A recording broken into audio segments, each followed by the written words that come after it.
Hello everybody, it is Hinkage here, aka Stinkage, stinking it up once again for round 6 commentary. I read that this is loser of this game gets eliminated.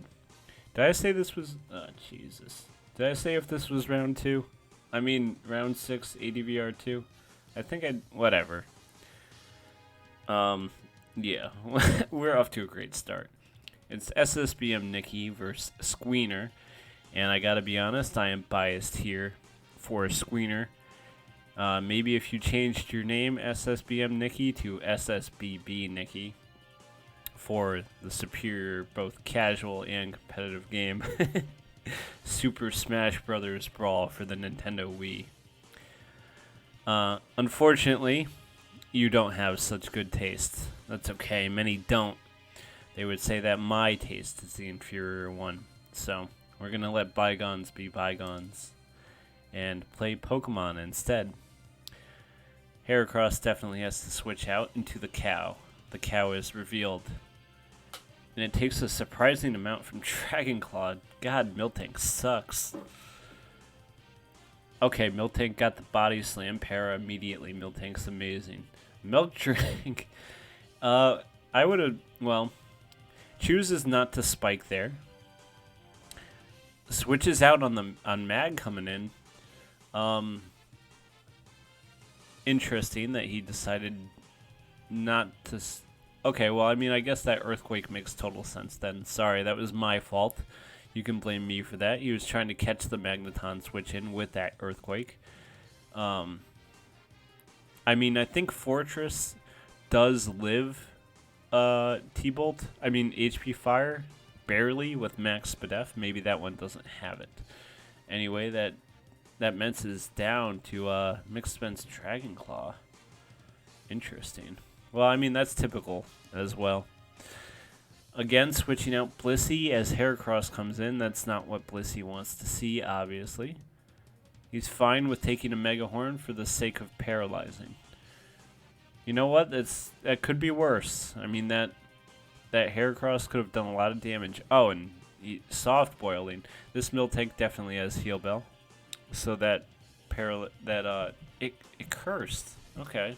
I thought Miltank coming in there would, well, okay. There's Heal Bell.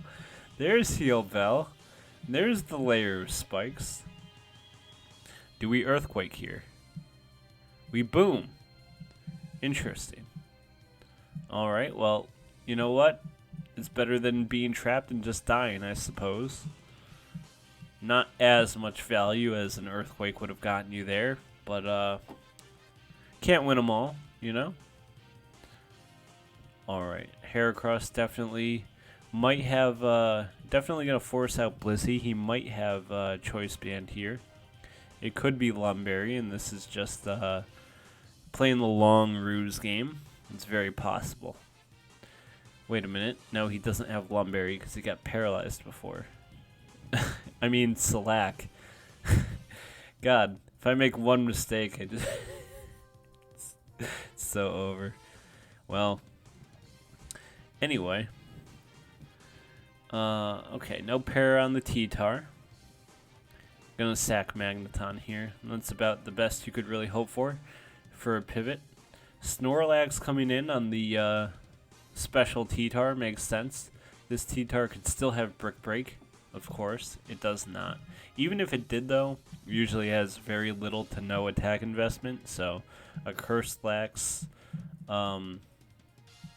can beat it if it has Earthquake.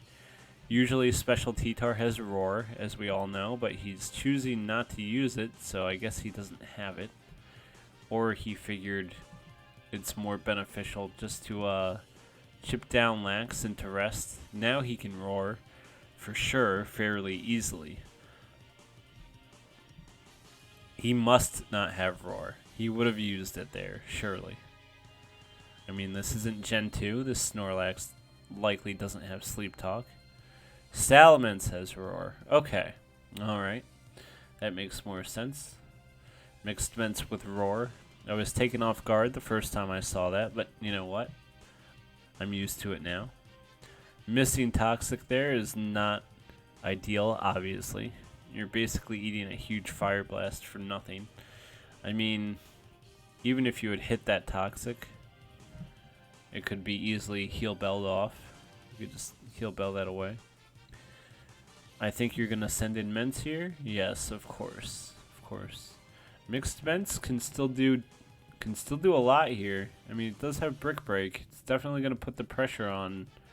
I think, yeah, Dragon Claw did over half, so Brick Break, I mean, you don't even have to. You can just Dragon Claw again. You know it's going to kill. You don't even have to worry about calcing anything. Snorlax is going to wake up this turn, and you really don't want to get body slammed. Okay, it has Return. That's not so bad then. Roars out just in case he decided to curse.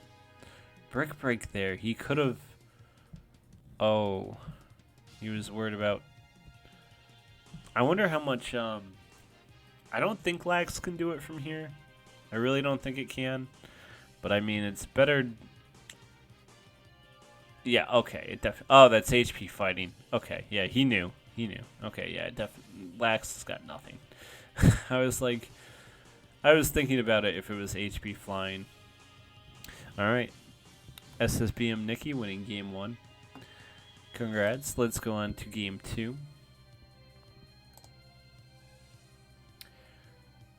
And it's the Aerodactyl lead. I wonder if that means it's sub. Going Fortress immediately. Spiking.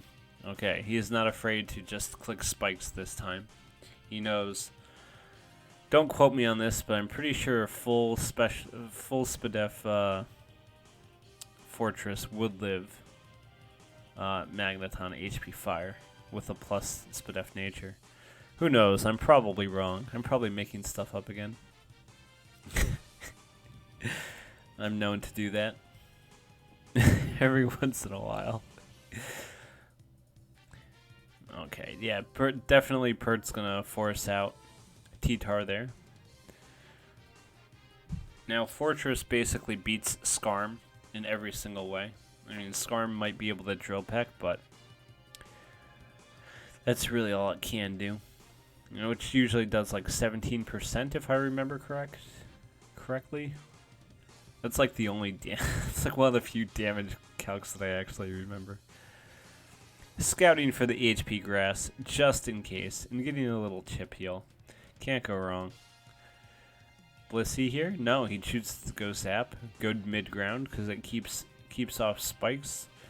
Although, like I said, unless this Fortress doesn't have Rapid Spin, he shouldn't be too worried about spikes anyway.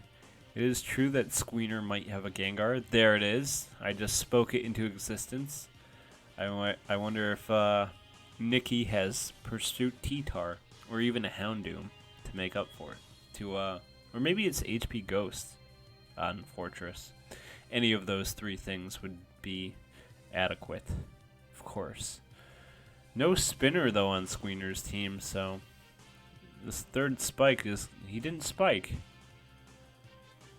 Interesting. So he does have Pursuit T-Tar trying to catch that Gengar. No doubt. Instead, he's going to chip down this Moltres.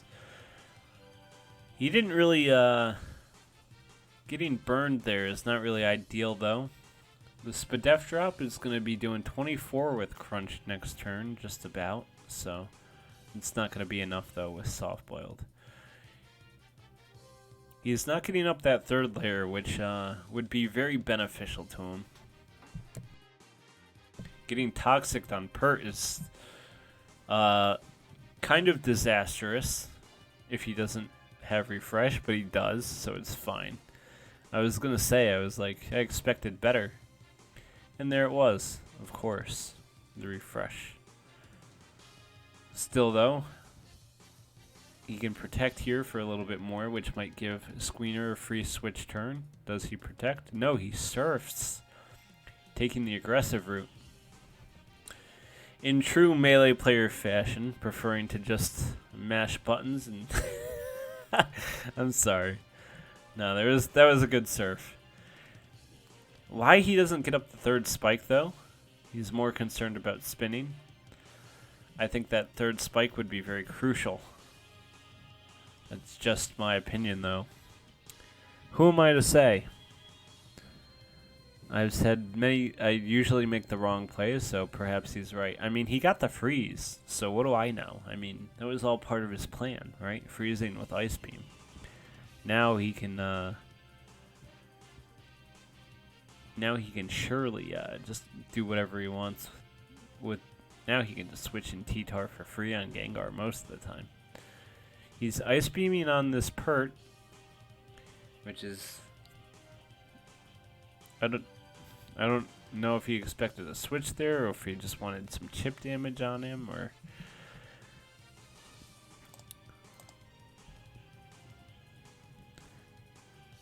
Alright, this is oh, he got the crit. That's gonna be... I was about to say, surely you can get up the third spike now. But that crit is gonna put him in a very bad situation. He chose to go Blissey. And it's Taunt T-Tar as well. Blissey didn't even outspeed. He could have just used Rock Slide again. Now Fortress is dead. Those two spikes are going to remain up. On both sides, obviously. Though Squeenr could get the third layer, which, as I keep saying, would be pretty beneficial if somebody got the third layer up. But nobody has so far.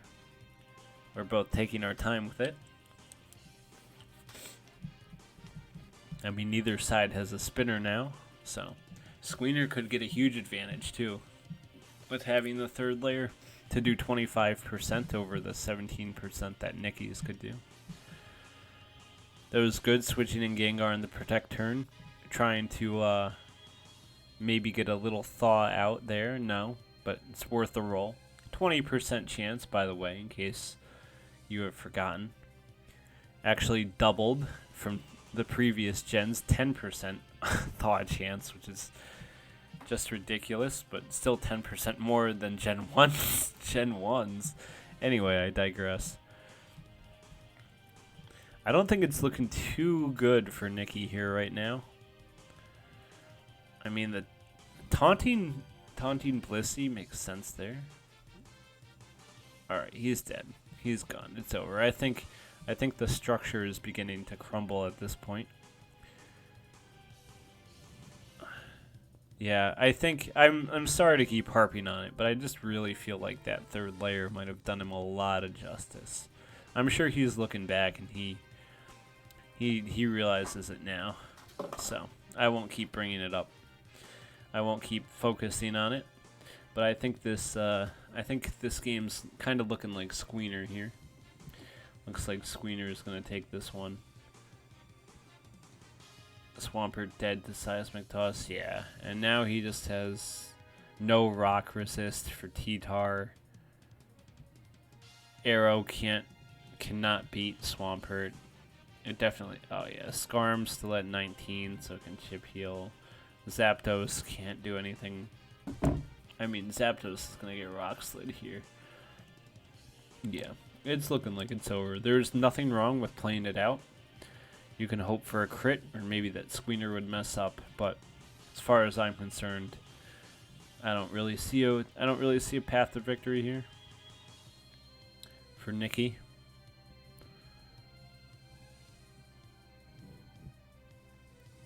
Yeah, I mean, Skarm, he's going to get a soft boil. Skarm has taunt as well. It's so over. It is so over. And we just double toxic because it doesn't even matter. Gets the freeze again. These are the... Unfortunately, it doesn't make any difference at all. Doesn't look like it's sub... I mean, if crit killed there, maybe... No, because then T-Tar would... No, actually, if he crit there with Double Edge, I think Blissey would have... I don't know the calcs on Blissey. If he crit there with Double Edge, maybe he would have won. So perhaps there was still a chance. But it wasn't to be. Alright. So, let's regroup for a quick second and go on to Game 3. 1-1 now. Reminder that if you lose this, you're out of the tournament. And we're going the perfect counter for Suicune lead, Vaporeon. I don't know if perfect counter is the right word, but definitely a great counter. And Smeargle is in Sporing. I am not a Smeargle fan. I'm a Smeargle hater, to be honest. Smeargle feels like such cheese. Alright, this Raikou does have Roar on it. I wonder if Nicki has a spinner. If not, these two spikes are going to be quite problematic. Alright, Celebi does outspeed this.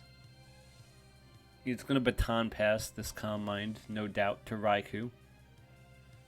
Well, he can't now because Raikou would get outsped. So he goes into P2. He's probably going to Ice Beam. Probably has Bolt Beam coverage. Yes, it does. There it is. There's the Bolt anyway. Now let's see the Beam.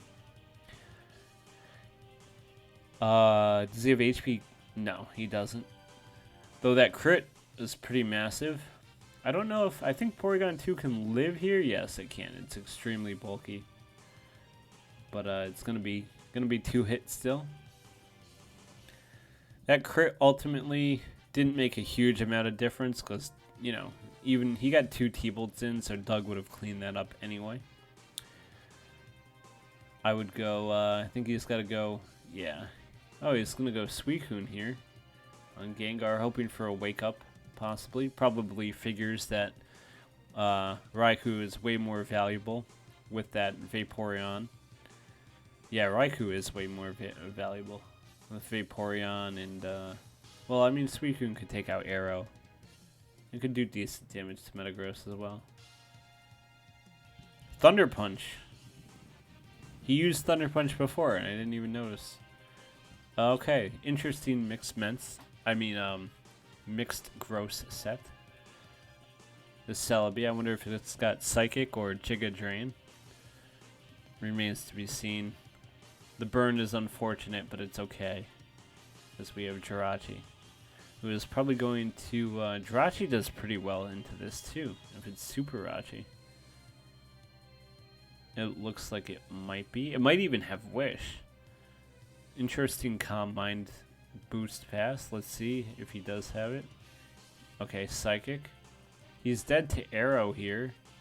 I don't know if... I think Fire Punch might kill, yes. Well, it definitely does with a crit. I think it might have killed even without the crit. But like he didn't Earthquake. Maybe he didn't have it. I think you kind of had to Earthquake there, though. And it's over. Yeah, I think you really had to Earthquake there. Even if you went Celebi, I think Earthquake would have 2-hit after Spikes. I think that was a bit of a... I'll just be honest. I think that was a misplay. I don't know why he... looks like he used HP Bug. And Earthquake was definitely the better play there. I'm not going to do the calcs on Celebi, but just mind calc it. Let's say... Well, no, because I mean if... Let's say he Earthquaked in Rachi and Nicki sacked Rachi. Then Celebi could have come in and forced out Arrow. And then Vaporeon could have come in. Maybe done something to Celebi. Yeah, it was kind of over either way. It was kind of over for Squeenr either way. Ultimately. I think. I could be wrong. But congrats, SSBM Nicki. Managing to stay in the tournament. Moving on to round 7. GG's to Squeenr. It was a pretty wild set. Unfortunately for you, Smeargle didn't do a whole lot. But that's the breaks with Smeargle. You know, sometimes it does work. Sometimes it just doesn't do anything. It be like that. Thank you everybody for watching. I'm going to repeat that at the end again because, let's see. What do I got to say? Yeah, let's leave a comment. Leave a comment about the rise in Doug Trio leads and how you should lead Porygon 2 Yeah, you should lead P2 to counter lead Doug. It's really that simple, folks. Just lead Porygon 2 to counter lead Doug. That's what you should leave a comment about for the algorithm. Remember to like the video, subscribe, hit the bell, donate if you're able, of course. You know, maybe 25 cents, maybe 10 cents, maybe nothing. It doesn't make any difference. It's all numbers on a screen anyway. Money is created when you loan it out. The bank creates money when you take out a loan. There's some Finance 101 for you. It's tough to understand, but that's how the system works. It's pretty fun. Pretty exciting stuff. Yeah, like, subscribe, comment about Porygon 2 lead, hit the bell. Check out my channel for the Gen 4 Battle Factory. I gotta shill that. I shill that with every video. GG's to both players. Thank you everybody for watching. We will see you again next time.